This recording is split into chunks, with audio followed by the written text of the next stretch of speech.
Թիրը միանշանակ լուծվելու է եւ լուծվում է,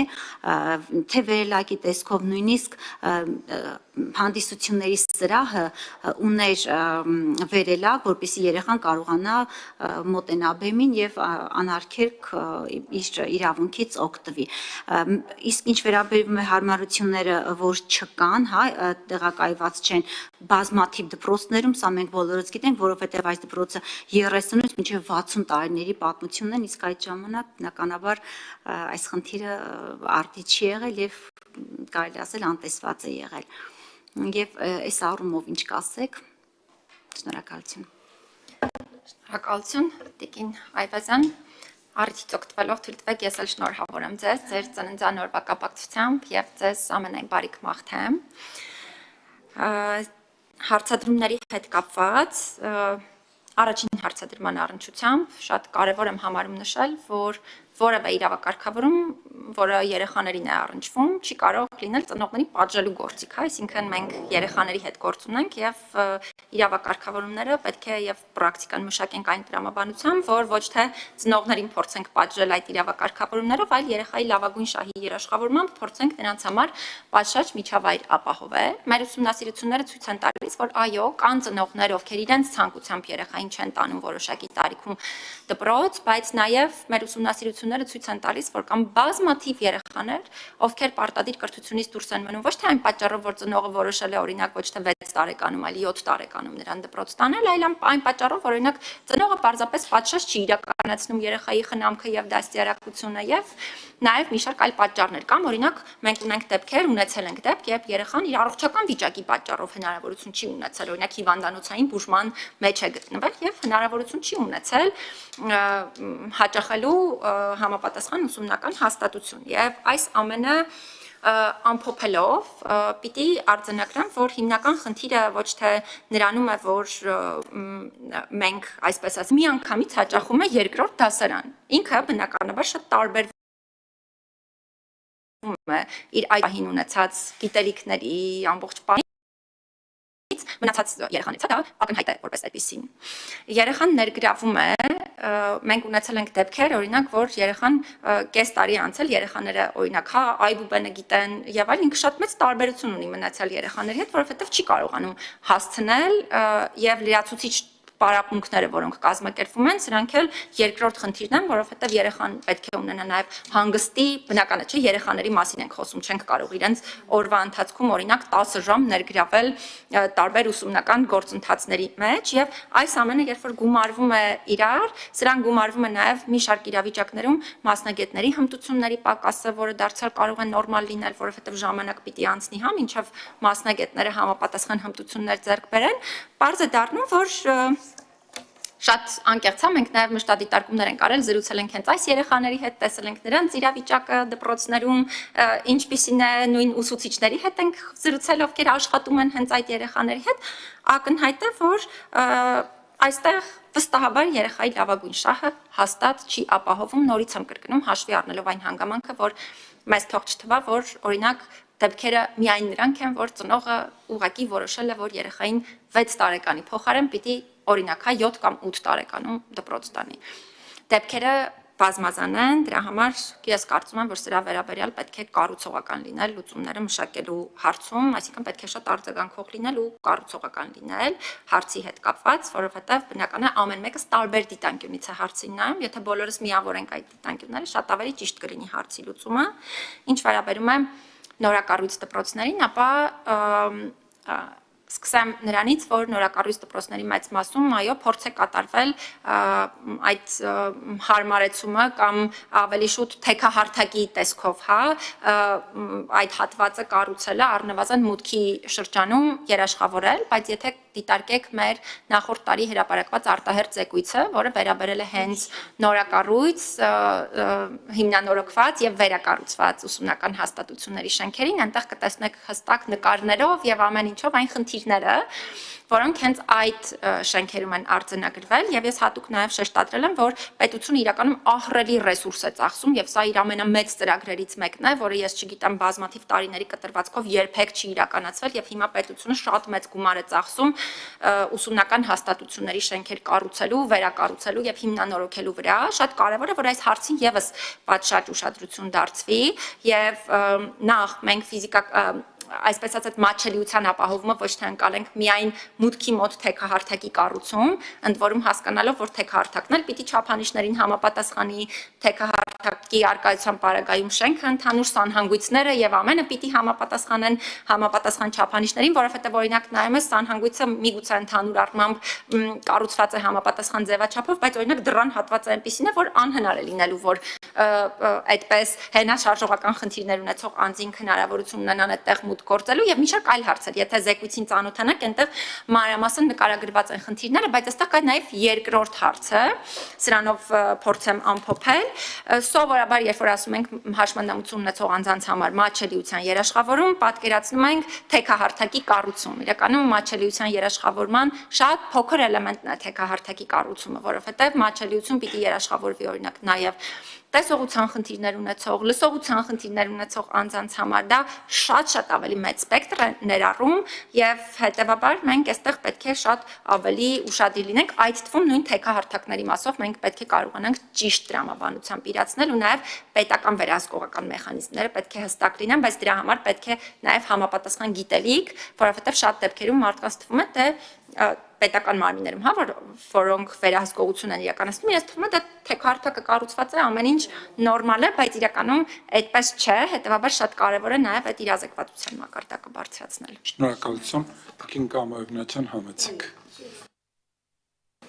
Շնորհակալ եմ։ Բայց ընթացակարգով գնանք, եթե հարցեր ունեք, ելի ձեզ կփոխանցեմ։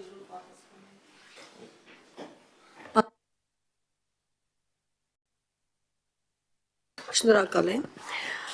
Տիկին Մանասյան, շնորհակալ եմ զեկույցի համար։ Միանշանակ դուք շատ աշխատանքներ եք կատարել,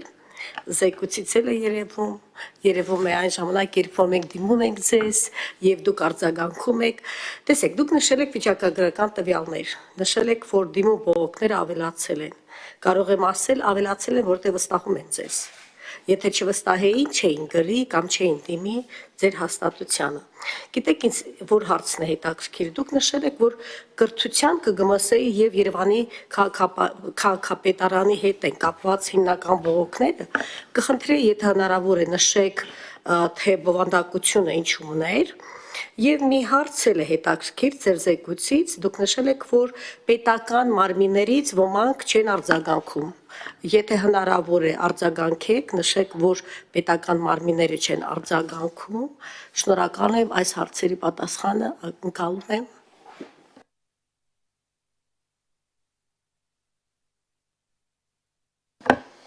Շնորհակալություն, Տիկին Ղազարյան, մի այսպես ուղղակի շտկում անեմ, երբ որ թիվն էի ներկայացնում դիմում բողոքների, ես կրթության նախարարությունը եւ Երևանի քաղաքապետարանը առանձնացրեցի նրանով, որ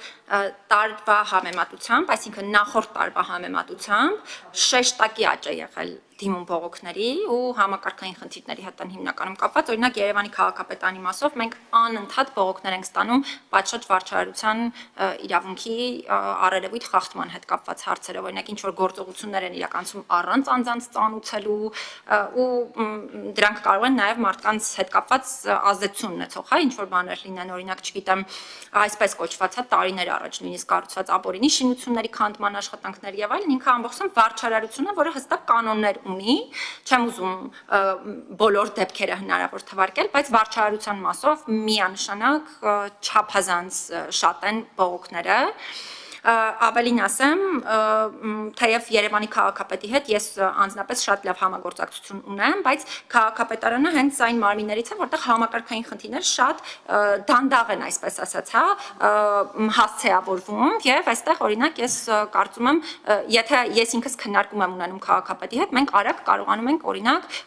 համակարգային խնդիրը առաջ տանել եւ լուծել, բայց համակարգային տեսանկյունից քաղաքապետարանի հետ կապված հարցերը շատ դանդաղ են առաջ տարվում, նաև ըստ էության կառուցողական չի երբեմն մոտեցումը եւ սա միանշանակ պետք է շտկվի։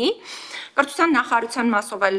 արդեն ասացի, խոսքը շեշտակի դիմում բողոքների աճի մասին է եւ կրթության նախարարության տեսանկյունից էլ շատ կարեւոր կլինի, որպեսզի այդ արձագանքողականությունը եւ խնդիրներին համակողմանի նայելը, մեզ հետ համատեղ քննարկելը խնդիրները կարևոր այսպես մաս դառնա, որովհետեւ օրինակ նորից կրկնեմ, մի շարք մարմիններ կան, որոնց մասով հատկապես թիվը մեծ է եղել կատարողականի մեր առաջարկների կատարման եւ դա ընդհանրապես եղել է կառուցողական քննարկումների արդյունքում, օրինակ նշեցի հատուկ պաշտպանության նախարարությունը, արդարադատության նախարարություն, ներքին գործերի նախարարություն, ընդհանուր առմամբ սոցիալական աշխատանքի եւ սոցիալական ապահովության նախարարությունը, նաեւ պարոն Թորոսյանի հետ բազմաթիվ քննարկումներ ունենք, թեպետ այստեղ էլ պիտի նշեմ, որ օրինակ մշտադիտարկումների այցերի հետ կապված երբեմն մեր այցերի մասով պատասխաններ ենք ստանում, որոնք դարձյալ օրինակ իրավունքների մասով ոչ զգայուն մոտեցումներ են պարունակում, բայց նշեմ, սա համակարգային խնդիր չէ, հա, սա անհատական դեպքեր են տարբեր հաստատություններին առնչվող, բայց ընդհանուր համակարգային առումով արձագանքողական են, նշեցի նաև իրավապահ մարմինների հետ կապված, այսինքն մնացյալ մարմինների մասով միանշանակ շատ կարևոր կլինի, որպեսզի այդ մասով եւս համակարգային զարգացում լինի, որովհետեւ ես չեմ կարծում, որ բոլոր պաշտոնատար անձանց հետ ինքս ունեմ շատ կառուցողական հարաբերություններ եւ ցանկացած հարց, որը ես ինքս բարձրաձայնում եմ, անմիջապես փորձում են կառուցողական առումով քննարկման առարկա դարձնել, բայց կարծում եմ, որ դա պետք է ինստիտուցիոնալ մակարդակում լինի եւ պետք է հենց այդպիսի համակարգեր ձևավորվեն, որպեսզի ոչ թե մենք անհատապես ներգրավվենք հարցերի լուծմանը, այլ դա լինի համակարգ, որը լուծում կտա հարցերին եւ այդ մարմինները, որոնց վերաբերյալ խոսեցինք, նաեւ այդ մասով զարգացման կարիք ունեն միանշանակ եւ նաեւ հա ես հատուկ շեշտադրեցի իրազեկվածության բարձրացումը, սա ընդ որում շատ կարևոր դերակատարություն ունի մեր առաջարկների կատարման արձագանքողականության առումով, որովհետև կան մարմիններ, որոնք ընդհանրապես չեն պատկերացնում մանդատը հաստատության եւ առաջարկների էությունը, սրանք շատ քիչ թվով մարմիններ են, բայց ինչպես նշեցի, պարադոքս է Հայաստանի համար, որ օրինակ գործադիրն ու իրավապահը կարող են շատ ավելի արձագանքող լինեն հարցերին, քան օրինակ մի շարք այլ մարմիններ։ Մենք հիմա պարզ ձեզ ասեմ, նկատի ունենալով այն, որ ինքս մեր հաստատության համար շատ եմ կարևորել եւ անընդհատ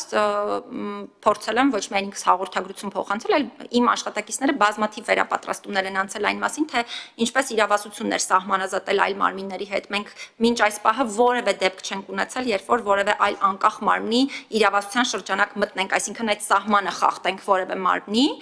Եվ հիմա փաստացի մենք միջազգային փորձագետների հետ աշխատում ենք այն ուղղությամբ, որ կարողանանք դա ապահովել Հայաստանում գործող նաև այլ մարմինների համար, որպեսզի իրենք էլ պատկերացնեն, ինչպես չպետք է մտնել մեկ այլ մարմնի սահման, այդ թվում մարդու իրավունքների պաշտպանին վերաբերելի հարցերը քննարկման առարկա դարձնելիս, ես կարծում եմ այս առումով նաև առաջիկայում մենք հրապարակային զարգացումներ կունենանք եւ վստահաբար քննարկելու հնարավորություն կունենանք։ Շնորհակալություն Տիկին Գասպարյան, համեցեք։ Շնորհակալություն պարոն Բակոյան, բայց ձեր ասացին, որ ապահովագրության այդ օրենքը բժշկական ապահովագրության նոր է պետք է ժամանակ շտկվելու, որոշ չափով համաձայն չեմ, որովհետև որպես իրավաբան ասեմ, որոշ հարցերը կարելի է նախօրոք մշակել, ես պարոն Տիկին Ավանեսյանին ասեցի մանրակրկիտ է պետք մշակել նոր ներդնել։ Տվյալ պահին այդ կոդերի հարցը, որը խայտարակ հարց է դառել, կարելի է նախօրոք պատրաստել, որ հիմա քաղաքացին գնում է, այս բարձրացի այդ հարցը բուժ հաստատություն, մտածելով, որ իրան անվճար է սպասարկելու, սակայն իրանից գումար են պահանջում, այն թվում նաև թոշակառուներին եւ մինչեւ 18 տարեկան երեխաներին։ Այսինքն օրենքը մանրակրկիտ ոչ պատրաստված էր, ոչ էլ մշակված էր։ Ես ասեմ ուրիշ ռեֆորմի վերաբերյալ, որը էլի իմ տեսանկյունից տապալված է, տրանսպորտի ռեֆորմը, որովհետև մեծ զանգված քաղաքացիների մնացել են առանց իրավունքի տեղաշարժվելու իրավունքի, այն թվում ես, ասեմ ձեզ, տասնյակ տարիներով մշակված երթուղիները հանում են, ինչ-որ կենտրոնացնում են, մարդիկ արդեն չեն կարում, կամ ոտով պետք է քայլեն, կամ 15-20 րոպեի փոխարեն պետք է ծախսեն, մի ընդհատեք, խնդրում եմ, մի ընդհատեք, Ես չեմ ընդհատել, խնդրում եմ չընդհատել։ Եվ 15-20 րոպեի փոխարեն 2-3 ժամ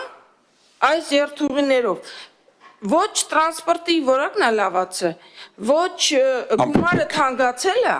իսկ մարդիկ, նորից եմ կրկնում, մեծ զանգված ժողովուրդ մնացել են առանց տրանսպորտի տեղափոխման իրավունքի։ Բայց դա անտեսում են։ Շնորհակալություն, Տիկին Գասպարյան։ Ձեզ վստահեցնում եմ, որ դուք ապահովագրության, առողջապահական ապահովագրության աշխատանքի ծավալների մասին չեք պատկերացնում։ Դուք դրա համար եք նման կերպ արտահայտվում։ Եթե դուք պատկերացնեք դա ինչ ծավալի աշխատանք է եւ ինչ ծավալի բարեփոխում է եւ ինչ ծավալի ներդրում է, այդ դեպքում վստահ եմ, որ դուք դրա մասին այդպես չեք արտահայտվի, բայց ես վստահաբար ձեզ կարող եմ ասել, մի քիչ, եթե մի փոքր ավելի շատ ուսումնասիրեք, դուք էլ դրա մեջ համոզված կլինեք, որ մենք այս ծրագիրը հաջողել ենք, կան դետալներ, որոնք պետք է այո փոփոխությունների ենթարկվեն եւ շտկվեն գուցե նաեւ այդ դիտարկումները շատ արագ մեր գործընկերների կողմից վերցվում են, սա առողջապահական ապահովագրության մասին, իսկ տրանսպորտի մասին կարծում եմ ես նոր չէ որ պիտի ասեմ, գումարը փոփոխության ենթարկվում է, որովհետև դռներ են գնող գազելների մասին չենք խոսում եւ խցկված 14 հոգանոց գազելը, որի մեջ 32 հոգի տարբեր բույրերով եւ մարդկանց առնվազն ամբողջ մարմնով իրար հպվելով գնալու մասին չի խոսքը, այլ հարմարապետ ավտոբուսների մասին է խոսքը, որտեղ մարդիկ կարողանում են տեղաշարժվել, բայց բարեփոխումները շարունակվում են եւ առնվազն եւ քաղաքային իշխանությունը եւ գործող իշխանությունները ունեն բավարար կամք այս փոփոխությունները ել ավելի բարելավելու եւ այս ուղղությամբ աշխատանքները իրականացվում են։ Ես ներողություն եմ խնդրում մեր օրակարգի չեղվելու համար, բայց ես հարցեր ունեմ Տիկին շատ լավ։ Ես ուզում եմ հատուկ ուշադրություն դարձնել, որ Տիկին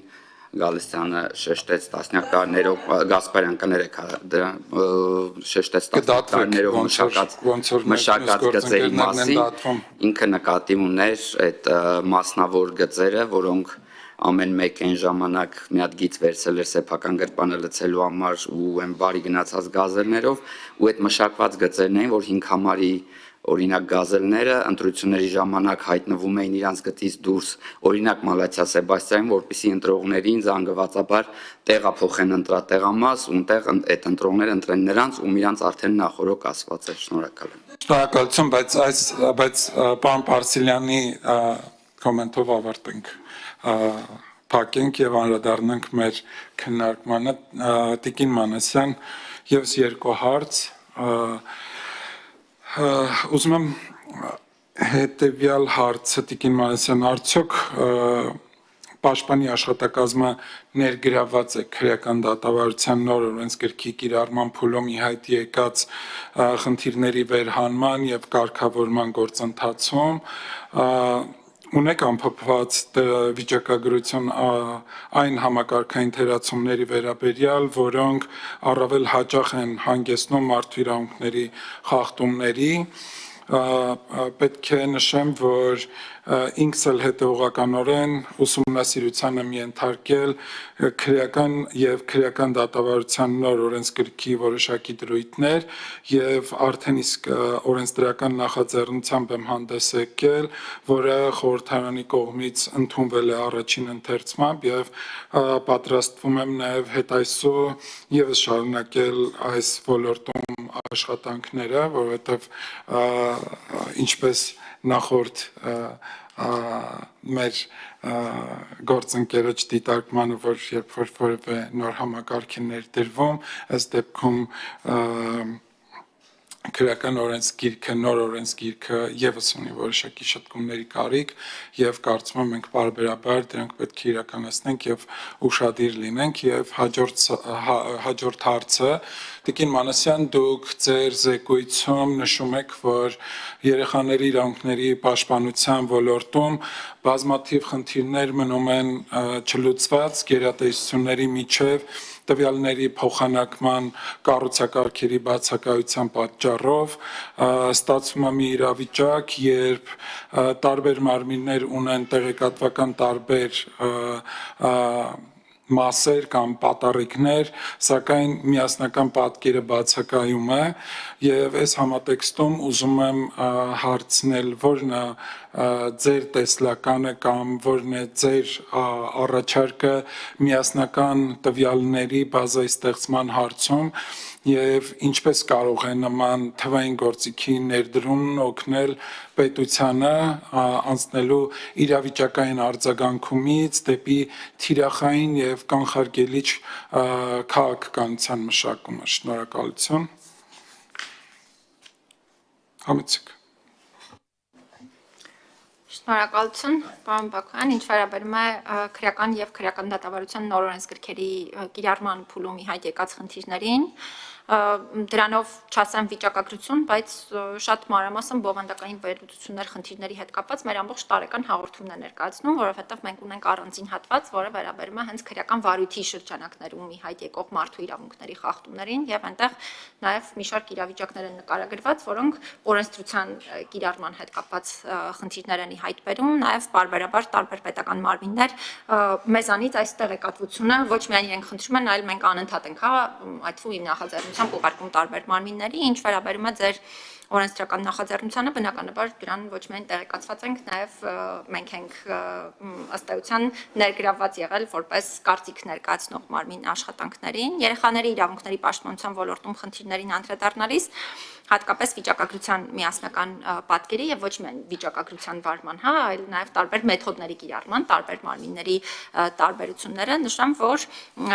ոչ թե բազմաթիվ են միայն այս ոլորտում, բայց հատկապես զգայուն են այս ոլորտում, որովհետեւ վիճակագրական տվյալների առումով մենք գրեթե բոլոր ոլորտներում տարբերություններ ունենք եւ դա գալիս է տարբեր մարմինների կողմից վիճակագրությունը վարելու մեթոդների տարբերությամբ, շատ մարմիններ օրինակ վիճակագրությունը ձեռքով են վարում, շատ մարմիններ համակարգերով, արդյունքում նույն հարցի վերաբերյալ նույնիսկ մենք տեղեկատվություն ենք պահանջում նույն հարցի վերաբերյալ տարբեր մարմիններից մի շարք իրավիճակներում ստանում ենք միմյանցից տարբերվող թվային տեղեկություններ։ Ես կարծում եմ, որ թվային գործիքների միջոցով շատ կարևոր է այս խնդիրները հասցեավորել, բայց դրա համար իրական պետք է այդ քաղաքականությունը ունենալ, այդ թվում այս ոլորտին առնչվող հարցերը հասցեավորելու։ Կուզենամ նաև անդրադառնալ միասնական մոտեցումների բացակայությանը, որովհետև օրինակ այստեղ հատկապես կարևոր դերակատարություն ունեն խնամակալության եւ հոգաբարձության մարմինները, որոնք կարևոր գործիք չասեմ, սխալ տպավորություն չլինի, բայց կարևոր ֆիլտր կարող են լինել տեղեկատվությունը տարբեր մարմիններին փոխանցելու դիտանկյունից, բայց այս մարմինների երբ նայում ես ընդհանուր գործունեությանը, շատ ակնհայտ է դառնում, որ մի շարք հարցեր, որոնք ի սկզբանե պիտի հասցեավորված լինեին հենց այս մարմինների կողմից եւ բոլորս պիտի այդ տեղեկատվությունը ստանայինք, ընդհանրապես որևէ գործիք գործադրված չէ եւ նույնը կարող է վերաբերել շատ այլ մարմինների, հատկապես օրինակ երեխաների նկատմամբ բռնության դեպքերի առումով, օրինակ մենք դեպք ունեինք, երբ որ մարդու իրավունքների եվրոպական դատարանն էր վճիռ կայացրել ըստ էության երեխայի նկատմամբ այդ թվում սեռական բռնության հարցի հետ կապված եւ գաղափարն այն էր, որ օրինակ բոլորը միջավայրում գիտեին դրա մասին, բայց որևէ կերպ հարցը չէր հասցեավորվում, ուսումնական հաստատության մասին էր խոսքը, այսինքն ես կարծում եմ, որ նաեւ այստեղ օգտագործվող մեթոդները պետք է բացի վիճակագրությունը վարելու մեթոդաբանությունից, նաեւ օգտագործվող մեթոդները աշխատանքի պետք է միասնական դինեն եւ շատ կարճ կուզենամ նաեւ առողջության ապահովագրության համակարգի եւ հանրային տրանսպորտի հետ կապված խնդիրների առնչությամբ, քանի որ սա նաեւ մեզ վերաբերելի հարց է, ես էլ մի քանի դիտարկում անեմ, որպեսզի մենք չընկնենք այսպես միայն դրականի եւ բացասականի ծայրահեղ մոտեցումները իրար հակադրելու գաղափարին, այլ հավասարակշռված մոտեցում ունենանք։ Ես ինքս ապահովագրության համակարգի ներդրման պահից սկսած, այդ թվում հանձնարարել եմ աշխատակազմին եւ բոլոր այցերի ժամանակ տեղեկատվություն ենք հավաքագրում ընդհանուր մոտեցումների մասին քաղաքացիներից, այդ թվում վերջին մի քանի օրերին Լոռու մարզում էի ինքս եւ քաղաքացիներին փորձում էի նաեւ հենց համակարգի հետ կապված հարցեր տալ, նկատի ունենալով նաեւ այն, որ մենք ահռելի քանակությամբ ահազանգեր ենք այս ոլորտի հետ կապված ստանում։ Ուզում եմ նշել, որ ընդհանուր մեր դիտարկումն այն է, որ քաղաքացիների մոտեցումներն ընդհանուր առմամբ դրական են, բայց նաեւ մենք չպետք է ծայրահեղության մեջ ընկնենք, որ այս համակարգը կատարյալ է, այս համակարգում ահռելի քանակությամբ խնդիրներ կան, դա բնորոշ է նաեւ մի քիչ մեր տիպի պետություններում բարեփոխումների իրականացման մեթոդներին, որովհետեւ դրանք միշտ ավելի քիչ հայեցակարգային են լինում եւ այլն, բայց համակարգը ինքն ինքնին դրական է ու սրա հետ կապված ուզում եմ հատուկ շեշտադրել, որ յուրաքանչյուրի ձայնը կառուցողական ձևով պետք է լսելի լինի, ու այդ թվում Տիկին Գասպարյանի բարձրաձայնած խնդիրները, այո, պետք է ստանան իրենց կառուցողական արձագանքը եւ լուծումը։ Այս մասով մենք էլ ենք շատ իրականում տարբեր հարցեր հասցեավորում համապատասխան մարմիններին։ Հանրային տրանսպորտի առումով կուզենամ նշել, որ հատկապես մարզային բնակավայրերում սա ամենաշատ բարձրաձայնվող հարցերից է, երբ ես ինքս այցեր եմ իրականացնում, քաղաքացիները հիմնականում նաև հանրային տրանսպորտին առնչվող հարցեր են բարձրաձայնում։ Միանշանակ է, որ հանրային տրանսպորտի հետ կապված հարցերը զարգացում են ապրել, այսինքն չի կարելի ասել, որ դրանք նույն վիճակում են գտնվում, ինչ որ նախկինում էին, այսինքն մենք այստեղ շատ կարևոր լուրջ զարգացում ունենք, բայց այդ զարգացումը, եթե Երևան քաղաքի առումով դիտարկենք, միանշանակ պետք է շարունակական ու հայեցակարգային լինի, բայց եթե նայենք մարզերի առումով, այստեղ ահռելի խնդիր կա, որովհետև հատկապես միջհամայնքային տրանսպորտի մի շարք դեպքերում ներհամայնքային տրանսպորտի տոտալ բացակայություն կա։ Ուրախ եմ շատ, որ պետությունը այս հարցերը փորձում է հասցեավորել, որովհետև տեղյակ եմ նաև այն քայլերից, որ իրականացվում է, բայց նաև եթե խնդիրը երկար ժամանակ շարունակում է գոյություն ունենալ, նշանակում է, որ մեթոդները պետք է նույնիսկ փոխել, որովհետև սա նաև ազդեցություն է ունենում օրինակ նույն կրթության իրավունքի ապահովման վրա, հա, երբեմն մենք բողոքներ ենք ստանում, մեզ ասում են ինչու են մեզ ուղարկում այսինչ վայրում գտնվող նոր կառուցված դպրոց, նորմալ է, հա, բոլոր պետություններում էլ այդպիսի մոտեցումներ կան եւ հիմնականում այդպիսին են մոդելները, այսինքն լավ կառուցված համապատասխան ուսումնական հաստատություններ են, որոնք ունեն ամբողջական գույք, նորմալ ենթակառուցվածքներ այդտեղ են հաճախում, բայց այստեղ պետք է նկատի ունենալ, որ քանի որ մի շարք բնակավայրերից ուսումնական հաստատությունները հեռու են, հանրային տրանսպորտի բացակայությունը կարող է ուղղակի խաթարել կրթության իրավունքի իրականացումը եւ հակառակը դրա առկայությունը կարող է մի շարք խնդիրներ լուծել, հա, այսինքն ծնողների հետ կապված հարցեր, որովհետեւ նաեւ նախադպրոցական կրթության առումով մեր զեկույցում արձանագրված խնդիրներից մեկը նաեւ հատկապես գյուղական բնակավայրերում նախադպրոցական կրթության հասանելիության խնդիրն է, որովհետեւ կան բազմաթիվ բնակավայրեր, որտեղ հասանելի չի նախադպրոցական կրթությունը ընդհանրապես եւ սրա լավ լուծումը հաստատ կարող է լինել պատշաճ հանրային տրանսպորտի առկայությունը, որովհետև հատկապես գյուղական բնակավայրերում օրինակ սոցիալական խնդիրներ շատ ունեն մեր սիրելի քաղաքացիները եւ եթե լինի պատշաճ տրանսպորտ, որ իրենք կարողանան օրինակ երեխային կողքի բնակավայր, հա, տանել նախադպրոցական կրթության հաստատություն, ես վստահ եմ, որ իրենք նույնիսկ բողոքներ այլևս չեն ունենա, որովհետև օրինակ ես վերջերս Արմավիրի մարզում էի, օրինակ նույն Զարթոք բնակավայրում, այնտեղ նոր կառուցված մանկապարտեզ է ու քաղաքացիները իրենք պատրաստ էին կողքի բնակավայրերից իրենց երեխաներին այնտեղ տեղափոխել, որովհետև ենթակառուցվածքի առումով ինքը միանշանակ առավել է, քան մնացյալ այլ հնարավոր հաստատությունները։ Այս տեսանկյունից կարծում եմ, որ երևի թե պետք է ուղղակի այդ թվում մեթոդները փոխել հանրային տրանսպորտի խնդիրը շատ ավելի ամբողջական լուծելու նպատակով։ Շնորհակալ եմ։ Շնորհակալություն Տիկին Մանասյան, եւ մենք ծայրահեղությունից ծայրահեղություն չենք դիտարկում, թակառակը։ Մենք մեր ընդդիմադիր գործընկերներին ես իմ խոսքում էլ նշեցի, որ եթե կան դիտարկումներ, եթե կան բացեր եւ դուք դրանք նկատում եք, նաեւ ունեք ուղիղ խողովակներ, օրինակ падգամավորը շատ մեծ հնարավորություն ունի անմիջապես նախարարի հետ կապ հաստատելու, իր առաջարկները ներկայացնելու նախարարությանը եւ այս առումով հնարավորությունները մեծ են եւ ամենակարևոր հանգամանքը այս հարցում այն է, որ գործող իշխանությունները, գերատեսչությունների ղեկավարները լսելու ունակություն ունեն եւ շատ արագ արձագանքելու ունակություն ունեն եւ քաղաքական կամք ունեն այդ խնդիրները լուծելու։ Այս առումով ես կարծում եմ, որ մենք բավականին լավ վիճակում ենք գտնվում եւ այս ֆոնին ես ուզում եմ ասել, որ պետք է փաստեմ, որ 2025 թվականը նշանակալի էր հատկապես մեր համատեղ օրենսդրական աշխատանքի տեսանկյունից, մարդու իրավունքների պաշտպանության մասին սահմանադրական օրենքում կատարված փոփոխությունները, որոնք մշակվել են պաշտպանի հաստատության հետ սերտ համագործակցությամբ, որակական նոր մակարդակի ենք բարձրացրել մարդու իրավունքների պաշտպանության գործիքակազմը մեր երկրում եւ այս առումով ես ուզում եմ ձեզ շնորհակալություն հայտնել Հայաստանի Հանրապետության ազգային ժողովի մարդու իրավունքների պաշտպանության եւ հանրային հարցերի մշտական հանձնաժողովի հետ ձեր արդյունավետ աշխատանքը եւ ես վստահ եմ, որ մենք ապագայում շարունակելու ենք նույն արդյունավետությամբ համատեղ աշխատել Մենք բազմաթիվ նաև նախագծերի շուրջ արդյունավետ քննարկումներ ենք ունենում տարբեր հարցերի շուրջ, որոնք վերաբերում են մարդու հիմնարար իրավունքներին եւ այս քննարկումները բավականին դրական արդյունքներ են տալիս։ Ես հատուկ եմ ընդգծում, դրա համար ուզում եմ ձեզ եւ ձեր աշխատակազմին շնորհակալություն հայտնել, ինչպես նաեւ իմ գործընկերներին եւ մեր հանձնաժողովի աշխատակազմին շնորհակալություն հայտնել։ Ազգային ժողովի կանոնակարգ սահմանադրական օրենքով նախատեսված չէ ներկայացված հարցի քվեարկությունը, հետևաբար ես բոլորիդ ուզում եմ շնորհակալություն հայտնել եւ հայտարարել նիստը